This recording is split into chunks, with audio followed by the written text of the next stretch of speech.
Le mouvement de grève auquel avait appelé le Conseil national autonome des professeurs de l'enseignement secondaire et technique n'a été que faiblement suivi mardi 9 décembre 2014 au niveau des lycées. Tandis que les cours s'étaient déroulés normalement dans les écoles primaires et les CEM d'Alger à la seconde et dernière journée de la grève.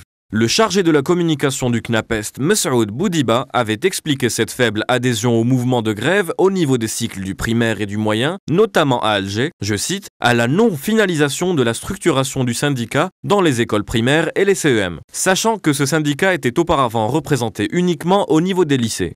C'était en décembre 2014. Depuis, le CNAPEST a organisé une rencontre début janvier avec les représentants de 44 wilayas du territoire national pour faire une mise à jour de la situation, plus particulièrement celle en rapport avec les demandes présentées au ministère de l'Éducation nationale. Nouria Ben Rabrit, ministre de ce secteur, a clairement répondu qu'en cas de non-aboutissement et insistance du CNAPEST à enclencher une grève à laquelle il avait appelé, le ministère recourra à des retenues sur les salaires des grévistes et des suspensions de la prime de rendement.